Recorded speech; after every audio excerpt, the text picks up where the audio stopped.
Okay, I did not want to do a video of my face. I wanted to have a top-down setup, but I simply don't have it yet. But I still need to get something out there. So here's what we got. Um, my name is Charles, or Saint Solo. Um, so I'm working on making my own TTRPG.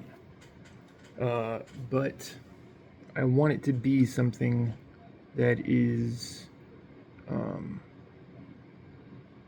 certainly not linear, kind of like a sandbox is what I would like.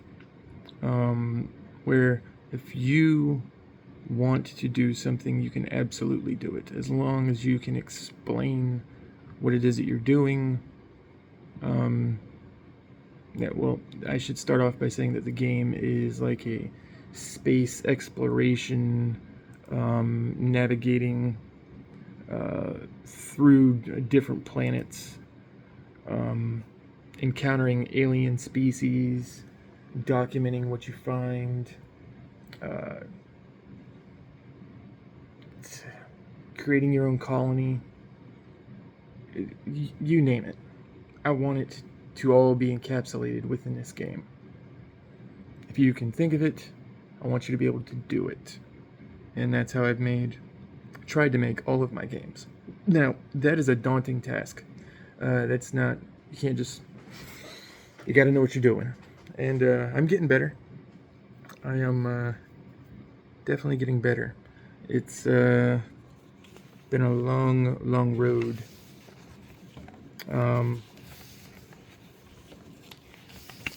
I'm probably not going to be doing any editing, so I apologize. It just is what it is. The video will be out there. That's what counts, right? So I've been working. I have a script. Don't judge me. I've been working on creating a game that speaks to me in a way that feels intuitive. Now, hopefully, this is the case for you, but if it's not, I totally get it. I've always wanted a game that is without limits. A game that reaches as far as the player's imagination, and even further still. Creating this, like we said, can be a daunting task and can quickly go off the rails. Boy, don't I know it. But I feel like I've done a pretty good job so far. I like to create the dice mechanic first. I know a lot of people don't like that, but that's why they make their games, and that's why I'm making my game.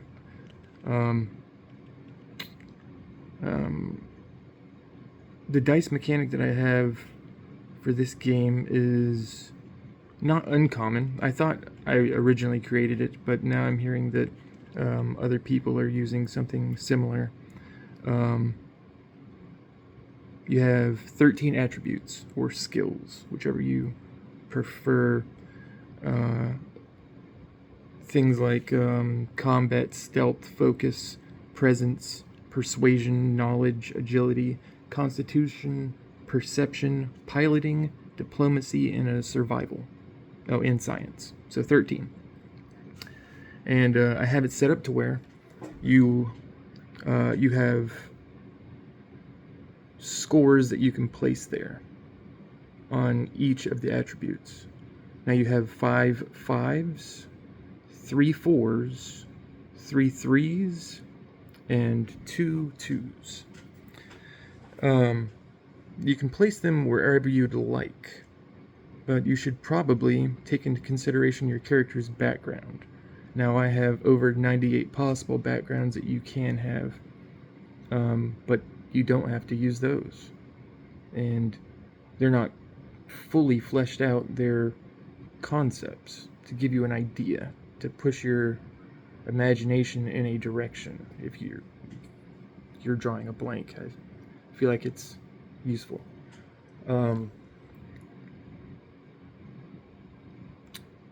And then, so say for instance you have a 5 in combat. Okay, so what you would do is you take a D10 and then you roll it. You take your D10 and you roll it at the same time that you roll a D20. Now, the D10 is the action die, and you add your attribute score to the action die.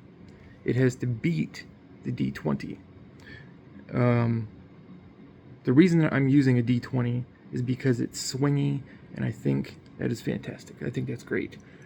I like it because, say you are in a fight, and you anticipate being able to win this, like there's not going to be any issues. And then all of a sudden, while talking, you get punched in the mouth. Never seen it coming. A lucky shot, right? Same thing happens with piloting. You feel like you're a fantastic pilot. You've done this route before, and then you get hit with an asteroid, or something horrible happens. You can't account for everything, and that's what the D20 represents. It just feels more real. Now, you have ways of modifying it, like increasing your chances, but I mean, you could have a 5 and then roll a 9, so you add those together and then you have to beat a 12. Or you could have to beat a 20, which means you can't. You weren't going to win that. Sometimes you just get punched in the face. That's how it goes. It's happened. But I like this. It feels great. I just really like it. Let's see. All right. Alongside those attributes, you also have your backgrounds. Now, I said you have like 98 possible backgrounds. Each one of those gives you a bonus in like anything from combat to diplomacy, science, perception. It just depends on what background you end up with or choose. I think I'll make it to where you can do either one. You can either choose your background or you can roll for it. But if you roll for it, you have to stick with that one. I think that'll be fun. Also, you would acquire money from that background. Not to say that is your current occupation, but it's what you did previously, and it's why it's your background. I also have, where is it? Your beginning. So it starts from age 4, then it goes to age 8, then age 12, age 16 to age 20. And you have to roll for each age group, sort of like Traveler. I think that's really cool. So I try to do my own small version of that. It's not quite as in-depth, but it gives you sort of an idea about what your character's been through in their upbringing. After that, there are introspective questions, is what I call them. Things like, what keeps you motivated as you travel from one place to another is one of them. What do you seek when you arrive in a new destination? I feel like these questions give you something to reference, to realign with what your character is like in situations. Like, what would my character do? Well, let's go back and look at, so what do you enjoy most about the social scene in spaceports or on planets? So that would give you an idea of what your character would go, where they would probably be, you know? If it's a variety of entertainment from live music to games and more, you could probably find him at some sort of bar or listening to a band, or that's where he would be in his time off. Or, let's see. How do you make the most of your time in a port or on a planet?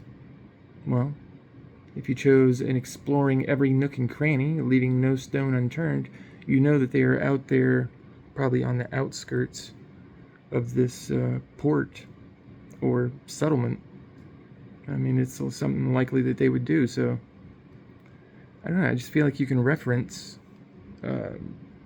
the history to find out what they're going to do next. And I feel like that's very valuable, especially if you're stuck in a spot. Let's see.